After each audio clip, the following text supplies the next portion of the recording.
তুরস্ক অঞ্চলে যুদ্ধের গতি হঠাৎ পাল্টে গেল।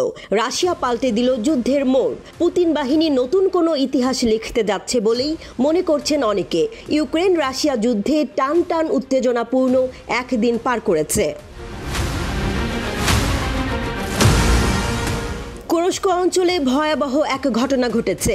ইউক্রেন সেনারা চরম এক আক্রমণের মাধ্যমে রাশিয়ার সীমান্তে ঢোকার চেষ্টা করেছিল, কিন্তু তাদের এই প্রচেষ্টা শেষ হয়েছে এক ধ্বংসাত্মক পরিণতিতে।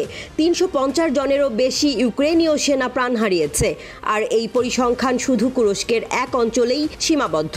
পুরো এলাকায় ইউক্রেনের সেনাদের মোট ২০,২০০ জনেরও বেশি সেনার প্রাণ গেছে। রাশিয়ার সেনারা একে একে প্রতিহত করেছে ইউক্রেনের সীমান্ত পাড়ি দেওয়ার চেষ্টা, কিন্তু সবচেয়ে চমকপ্রদ বিষয় হলো তুরস্কের বিভিন্ন জায়গায় এখনও চলছে মাইন অপারেশনের বিশাল অভিযান। রাশিয়ান সেনারা শুধু যুদ্ধ নয়, সেখানকার অবকাঠামো পুনর্নির্মাণেও কাজ শুরু করেছে। তুরস্কের গভর্নর অ্যালেক্সি স্মিরনভ নিজেই ঘোষণা করেছেন, মাইন পরিষ্কারের এই অভিযান এলাকায় শান্তি ফিরিয়ে আনতে সাহায্য করবে। এটি শুধু যুদ্ধের পর অবকাঠামো নির্মাণ নয়, এই প্রচেষ্টা রাশিয়ার শক্তি এবং প্রতিরক্ষা সক্ষমতা বিশ্বে প্রদর্শন করছে। রাশিয়ার ফেডারেল সিকিউরিটি সার্ভিস এফএসবির পরিচালক আলেকজান্ডার বোর্টনিকভ জানিয়েছেন, ইউক্রেনের আক্রমণ শুধু রাশিয়ার প্রতি বিরোধিতা বাড়ানোর জন্যই নয়, ভবিষ্যতে শান্তি সমাধানের সম্ভাবনাকে বাধাগ্রস্ত করার চেষ্টা। যুদ্ধের ময়দানে রাশিয়া এখনও শক্তিশালী। এই প্রতিক্রিয়া শুধু একটি শক্তির প্রদর্শনী নয়, বরং এটি বিশ্বের সামনে এক নতুন বার্তা। যে কেউ রাশিয়াকে থামানোর চেষ্টা করবে, তাদের জন্য যে ফলাফল অপেক্ষা করছে তা ভয়াবহ হতে পারে। ওদিকে কৌশলগত শহর ভুলেদারের মুক্তির পর রাশিয়া কি বার্তা দিল পশ্চিমা বিশ্বকে? পশ্চিমা অস্ত্র সরবরাহ কি আসলেই কার্যকর?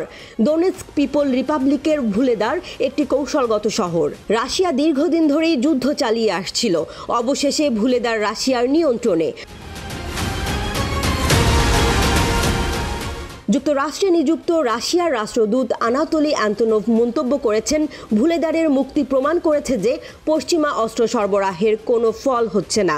তিনি বলেন, কিয়েভে অবিরাম অস্ত্র পাঠানো শুধু মার্কিন করদাতাদের অর্থের অপচয়, আর এতে যুদ্ধের মাত্রা বাড়ছে, কিন্তু কোনো ফল পাওয়া যাচ্ছে না। অ্যান্তনোভের মতে, যুক্তরাষ্ট্রের কর্মকর্তারা ভুলেদারের মুক্তির পর এখন চুপ মেরে আছেন, কারণ তারা জানেন রাশিয়া এই যুদ্ধে যুক্তরাষ্ট্রের পরিকল্পনার ব্যর্থতা সামনে নিয়ে এসেছে। তিনি আরও বলেছেন, যে কোনো পশ্চিমা সামরিক সরঞ্জাম যেমন ট্যাঙ্ক রাশিয়ান সেনারা ধ্বংস কিংবা জব্দ করে নিচ্ছে। এই যুদ্ধের ময়দান থেকে একটাই বার্তা, আর তা হলো পশ্চিমা শক্তির অস্ত্রের শক্তি রাশিয়ার কাছে কিছুই না।